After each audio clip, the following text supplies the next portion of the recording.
Summer, winter, rain or shine, Bournemouth awakens for another idyllic day by the sea. Residing on 11 miles of golden sands, home to Bournemouth University and its own air show, a vibrant nightlife and a decadent theatre, this seaside town has transformed from being known as God's waiting room into a thriving cosmopolitan metropolis on the coast. But on the 24th of June last year, a political earthquake rocks Britain, and students, and even more so international students, had their world turned upside down. I cried. I'm not gonna lie, I cried. Has Brexit begun to belittle the growing metropolitan cosmos of Bournemouth? It is a thriving, modern, eclectic, diverse town. Have we begun to push away internationals that want to embrace our culture and study here? I always loved English literature. I read Jane Austen, the Bronte sisters, and Elizabeth Gaskell, and Charles Dickens, and I was always I just want to go to England. I love the accent. This is Bournemouth versus Brexit, a student tale. Bournemouth has become an epicentre for internationals as it has the largest number of language schools outside of London. With a population of 200,000 people, 16% are ethnic.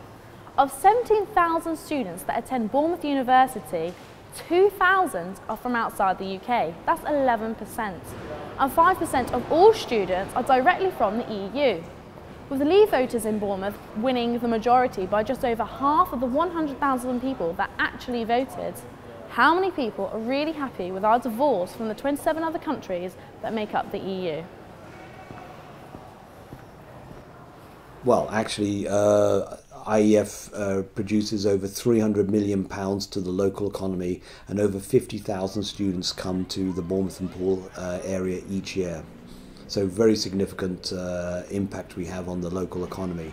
For international education, obviously the devaluation of the pound has been very beneficial to the students. They're experiencing a 20% reduction in their fees and living expenses when you come from abroad. From an international education point of view, it's really important to realise that there are so many other options for these students. There's amazing business schools in Scandinavia, in Germany, in France. There's, people can go to the US, people can go to Australia, Canada. From our university admissions point of view, we've certainly noticed an effect on the number of inquiries coming from European students, the number of applications coming from European students. We haven't noticed a huge dip yet in enrolments, but I think we'll notice that in a couple of years to come. It's really important that people who want to do something positive. We don't just grumble about it. Oh, Brexit, isn't it awful? That we live in this great place. It's multicultural. It's interesting. It's welcoming. It's eclectic. Let's put that out there.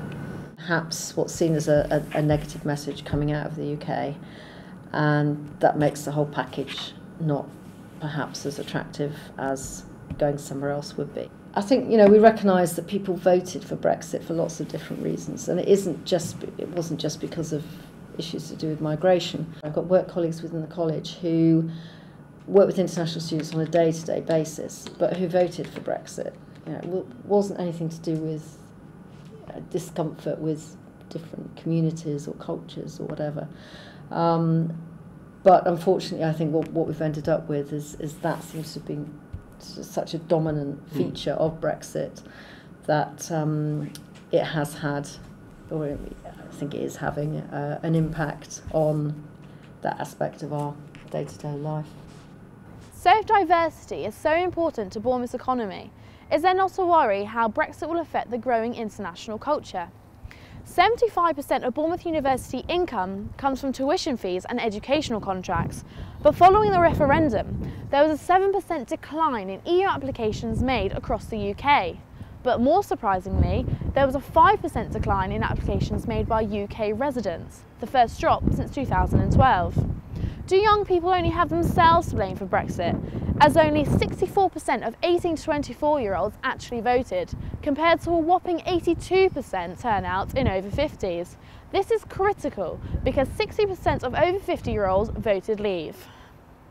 It's not really a problem of the young generation. I kind of feel like it's more of a misunderstanding that the old generation has of the young generation. That's what I kind of experienced. So I've never experienced any negative thoughts on the EU from like people my age or people in their 30s. Even my friend who lives here in Bournemouth, there was this older man who stopped her, and she's from Malaysia, and he told her, I don't like Chinese, and she's not even Chinese, she's from Malaysia, but like putting everything in one pot and kind of like still living in a different century and not being open-minded. Are you worried about your like future career path here in England now because of Brexit?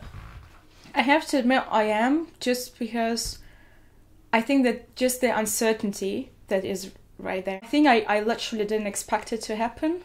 Like, I don't know, it's just like, it was like, we just thought it's a joke or something went wrong with counting the votes or something like that. I think what Brexit has done is made people feel that they have to put themselves into categories. I'm from here, I'm from there, and sort of make units of themselves. But I think they're not doing it to be negative or to upset anybody else. I think it's a form of protection.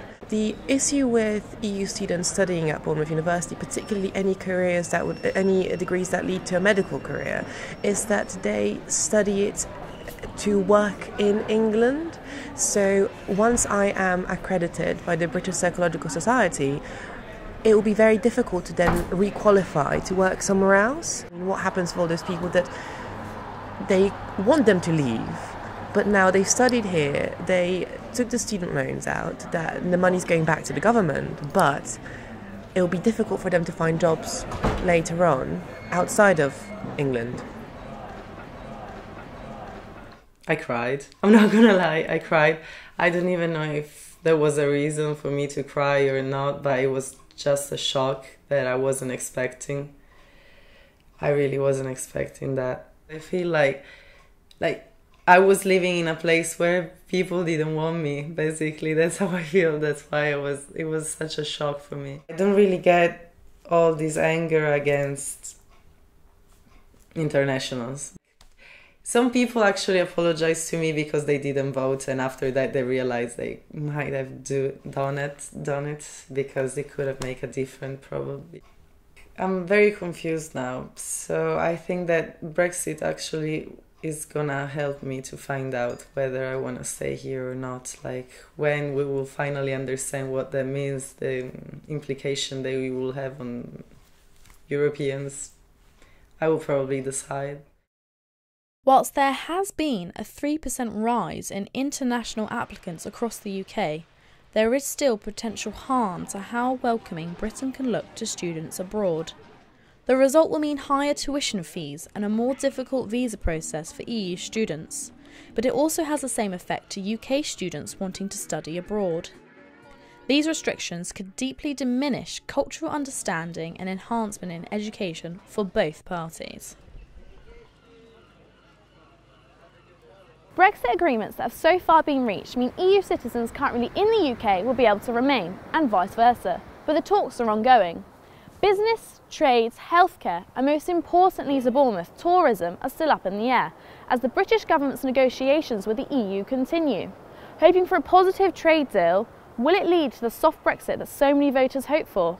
For a diverse metropolis like Bournemouth, whose culture and economy have become so enmeshed with internationals, this could be the best possible outcome.